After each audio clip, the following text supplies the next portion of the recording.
We have reached the final segment of the Squared Circle Psychobabble. Michael Valenti with my brother Ralph Valenti, and it's Swerve Me Wrong, where we take a popular opinion and try to swerve the other one wrong. And tonight, with everything happening with Kenny Omega, the Young Bucks, Ring of Honor, New Japan Pro Wrestling, it just seems obvious to talk about this.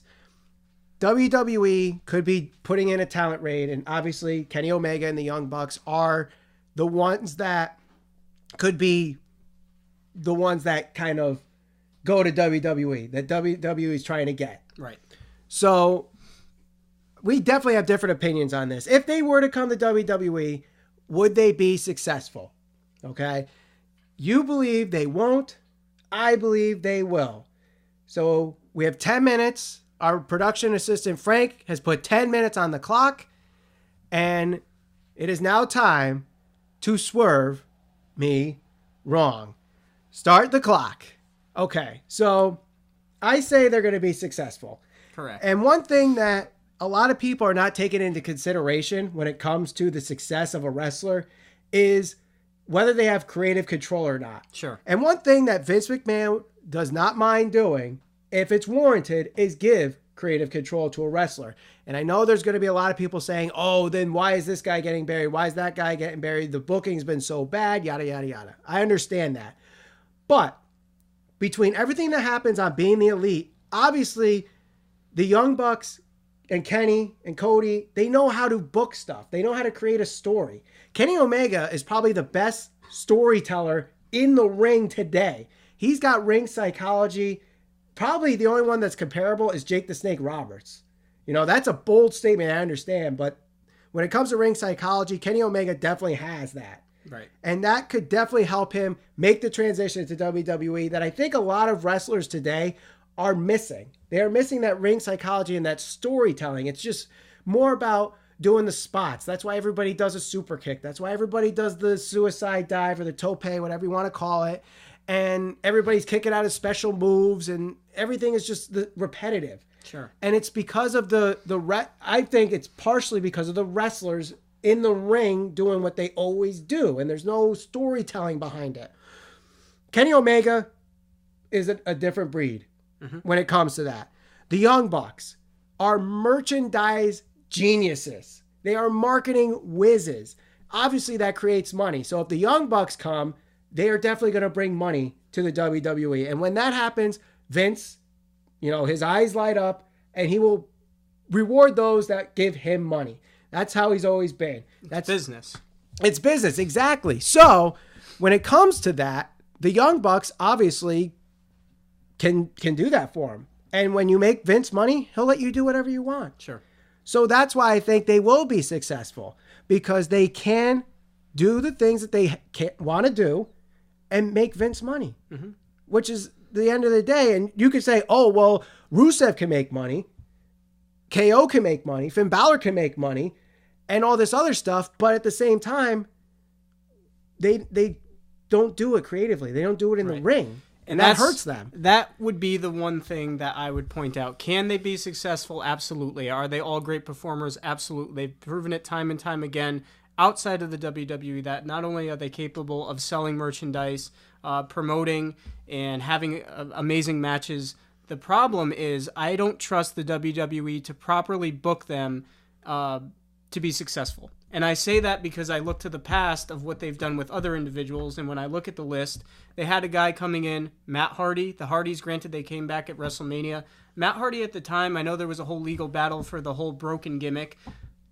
They took him, gave him somewhat of creative control, and they didn't really book him correctly. Now they have him with Bray Wyatt. He's one of the guys that didn't really live up to expectations. Could it come down to him? Yes, but at the end of the day, the WWE is the one who books him in those positions. But they gave him the final deletion in the main event, and that was one of their highest rated segments of Raw this year. Yeah, but when you have him going against, look at the guys they're going against. They just dropped the tag team titles to the B team. Nothing against them. I hope they have a good run, but how can you take anybody seriously? The other thing that WWE consistently does is they will try to push somebody. He's on TV 1 week. The next 2 weeks, he's not. Then they try to break. They just did this with Mojo Rawley. He's another guy they're trying to push right now. And then he's losing to Bobby Roode this past week. But I don't trust the WWE to book them correctly.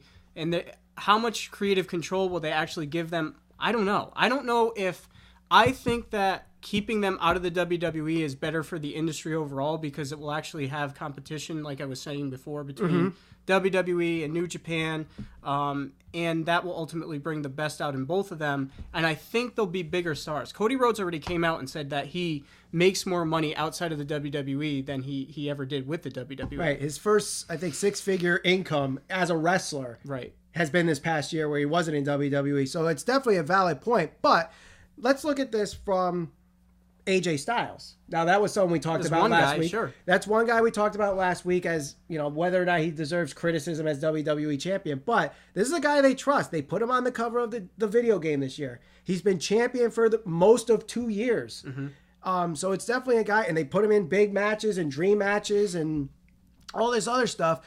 And if they bring Kenny Omega, I think they give him the same treatment as AJ Styles. The difference is Kenny Omega is a really good talker. He could cut a promo better than anybody in WWE right now, I think. And I'm not just saying that in a wrestling perspective. The guy can just say stuff off the cuff. And if you didn't see the video of him playing Street Fighter with Xavier Woods at the E3 thing,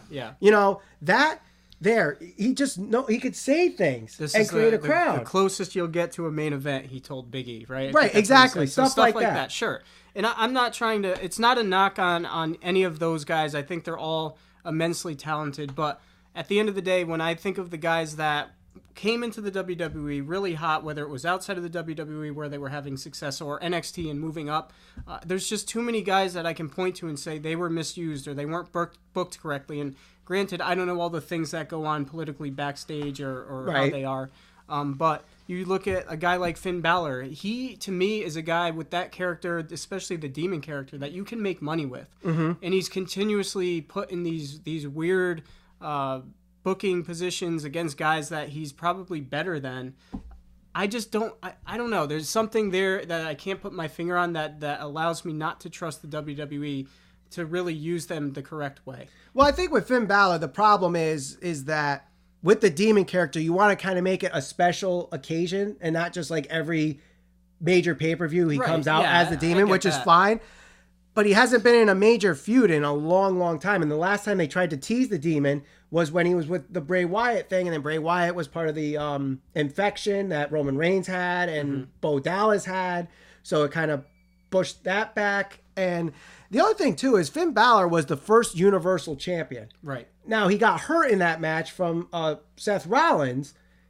Who knows what Finn Balor could be if he was still the Universal Champion. And the second Universal Champion was Kevin Owens. Right. And now he could potentially be walking out as, if I was booking this, would be the Universal Champion after Monday night. Don't you think they've misused guys like Kevin Owens and Sami Zayn and Finn Balor? Doesn't that add a little bit of an element to... Describe misuse, though, because you can't have every single guy get over. You can't have every single guy win. You can't have every single guy be the champion. Kevin Owens was a 4-time U.S. champion and was feuding with AJ Styles for most of last year. Right. He was in a prominent WrestleMania match with Daniel Bryan. He, like I said, was the second Universal Champion and dropped it to Goldberg, of all people.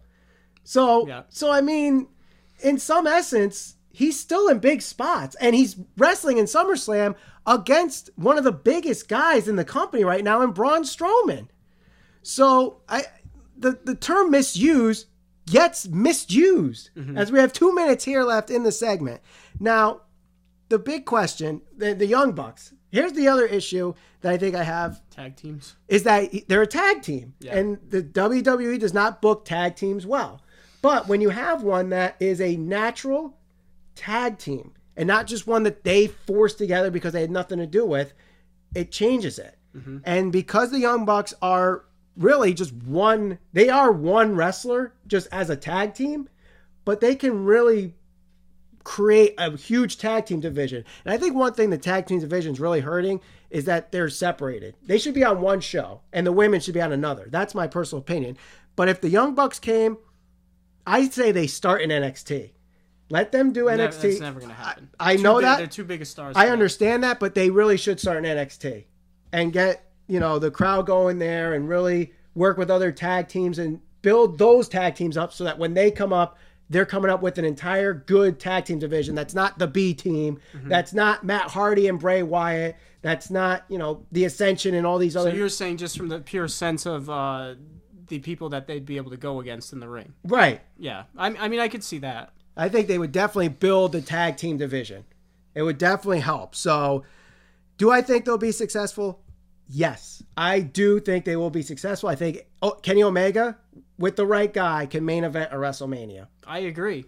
So we'll find out what you think. But to say that they'll be a failure is just, they're too big to fail, I think. I don't think they're going to fail. I think they're more than capable of being successful. Like I was saying, the main point is just that I don't trust the WWE to book them correctly, and I think that they would see more success outside of the WWE. If they get creative control, they'll be fine. And I think I think Vince would give them that. Maybe not at first, but their second contract, they definitely would get that. And I think Being the Elite would be on the WWE network, and they'll do whatever they can to keep those three away from that Supercard show.